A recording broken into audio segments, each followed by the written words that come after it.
Donc le bâtiment il est découpé en deux parties. La partie gauche qu'on appelle maison chaude, Oui, Stine, il a dit ça. Voilà, et l'autre, où maison on froide. a de la simulation de feu, les Ouais. bulles à feu. Et la partie droite, maison froide. Donc maison chaude, c'est géré par Ici. cette table. Maison froide, C'est là. c'est géré par celle-ci. Donc maison froide, on a que de la fumée en fait. D'accord. De la fumée, de la sonorisation, mais pas de chaleur. Ok. Et donc on a deux types de télécommandes différentes. Donc une télécommande pour les points feu, on a du rouge, du blanc, du vert, donc rouge, feu, blanc, fumée, vert, ventilation. Et la partie maison froide, on a que du blanc et du vert. Voilà, tout à fait. Voilà, ici en termes donc d'utilisation, donc on a les plans de la maison et on a donc représenté sur la, je ne vais pas le faire d'ici aujourd'hui, d'habitude je montre le point feu extérieur. Donc on a représenté les différents points feu par niveau. Et sur ces points feu, donc on a des petits pictogrammes qui nous indiquent si le point feu est utilisé, donc on a des flammes ou pas, et en fonction de l'intensité du point feu. Tous les points feu gaz ont 3 niveaux en fait d'intensité, donc un niveau bas, un niveau moyen, un niveau haut. Et là, à chaque fois qu'un point feu est allumé, on va voir s'ils utilisent ce point feu là.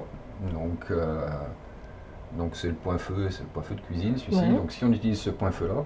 Le point feu de lit, pardon, j'ai une bêtise, on est au rez-de-chaussée, donc le point de feu de literie. Si on utilise le point feu lit, ici, à la place de ce petit logo vert, où on a la température, alors c'est un pourcentage de la température, c'est pas 10 degrés, c'est un pourcentage de la température maximum admissible dans la pièce.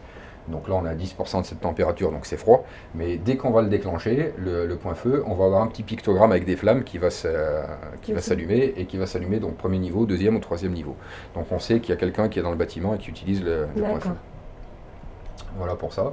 Et après, bon, ça nous sert aussi en gestion donc, de tous les défauts, les arrêts d'urgence. Je vous disais tout à l'heure, si je percute l'arrêt d'urgence parce qu'il y a eu un problème, on a une trace de à quelle heure ça s'est fait, avec quelle télécommande, à quel endroit. Donc ça permet d'avoir un suivi un petit peu du nombre de fois où on a déclenché. D'accord. Voilà, donc ça, ce que je vous disais, on l'utilise au départ pour mettre le système en route. Donc là, on peut basculer donc soit panneau de commande, c'est-à-dire ici, soit sur les télécommandes. Donc là, les formateurs sont en train de former, donc c'est basculé sur télécommande. Et ils utilisent la télécommande au contact donc, des stagiaires pour utiliser l'outil. Alors, en termes pédagogiques, on fait le distinguo. On a 3 personnes différentes donc, sur le site. On a des stagiaires, bien entendu. On a des formateurs, un ou plusieurs formateurs qui gèrent son groupe de stagiaires. Et on a un ou plusieurs techniciens qui, eux, font marcher l'outil. D'accord. Par contre, le formateur et le technicien, c'est un binôme. Ils calent avant le début de l'exercice ce qu'ils vont faire comme un exercice, c'est-à-dire si on fait brûler à tel endroit, comment qu'on fait évoluer, puisqu'on peut faire progresser l'incendie du sous-sol, enfin du rez-de-chaussée, avec les points feu gaz jusqu'à la toiture. C'est un vrai scénario. Quoi. Oui, tout à fait. On peut le faire dérouler, donc du feu de literie au début jusqu'au feu qui perce en toiture 3 étages plus haut. Donc ça, c'est calé le matin entre le technicien et le formateur, enfin le matin et puis avant chaque exercice. Et après, donc le formateur, son rôle, c'est d'expliquer à ses stagiaires donc, ce qu'il attend d'eux, si c'était bien ou pas bien. Mais le technicien, qui lui aussi a une deuxième casquette formateur à côté, tous nos techniciens sont des formateurs incendie. D'accord. Donc ils font partie d'une spécialité qui s'appelle la FTS, la formation technique spécialisée incendie. Donc ils ont une très grosse connaissance, une très bonne maîtrise donc, de l'incendie en général et de la formation incendie. Donc ils sont là pour faire vivre le système, faire dérouler le scénario, mais aussi derrière le côté pédagogique, et bien entendu il participe à ce retour pédagogique sur ce qu'ont fait les stagiaires. D'accord. Super. Voilà, je crois. Là on est dans une simulation de feu de literie, et après on a un deuxième point de feu, c'est l'embrasement généralisé. Donc un des accidents qu'on crache plus, puisque ça arrive régulièrement, et si on n'a pas fait les bons gestes avant de rentrer dans la pièce, on peut avoir un embrasement généralisé de la pièce avec j'allais dire, des conséquences importantes sur les intervenants. Donc là on est en train de mettre de la fumée. Donc à l'aide de la télécommande, je vais pouvoir piloter aussi bien la fumée que le feu.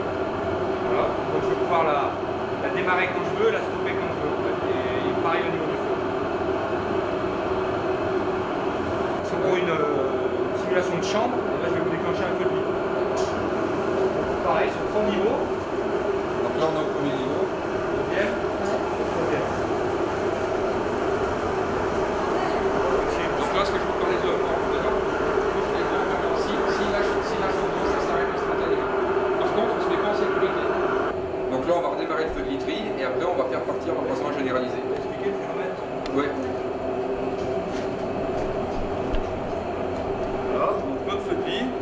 Voilà ce qu'on vous a expliqué tout à l'heure, le GE. Qui part au niveau du plafond. Donc là on vous le montre sans fumée, ça soit un peu plus parlant. Donc ça peut se déclencher bien sûr là-bas, on peut le déclencher à l'ouverture de la porte, on a des contacteurs dessus, c'est-à-dire comme ça, ouvre la porte, ça part tout seul. Donc dans ce bâtiment, on apprend aux gens à s'accoutumer au port de l'appareil respiratoire, donc de travailler dans l'obscurité, dans la fumée. Il y a plusieurs choses. Une bouteille qui, au maximum, gonflée au maximum, donc c'est une bouteille qui est remplie d'air. Au maximum, elle est à 300 bars. Donc là, les collègues s'en sont servis, donc ça a un peu diminué. Donc c'est composé d'une bouteille, c'est composé d'un dossard qui va vous permettre de vous le fixer sur le dos. C'est composé d'un détendeur, ici, et d'un raccord que vous allez venir fixer sur un masque. D'accord. Donc on rajoute aussi différents bruits. Oui. Et donc pour surveiller les stagiaires qui s'engagent donc un par un dans le parcours, on a bien entendu, on les suit avec ces caméras thermiques. On y va doucement, c'est pas une course. Hein. On travaille en sécurité maximum. Donc tu tapes bien avant de progresser. Les techniciens qui donc surveillent les stagiaires ici, eux, une connaissance parquet. On a une connaissance du parcours en fait. D'accord. Qui fait que lorsqu'on se rend compte qu'il y a une personne qui est en difficulté au niveau du parcours, on sait où venir lui venir en aide en fait. Voilà. D'accord, vitesse de propagation, donc 15 km.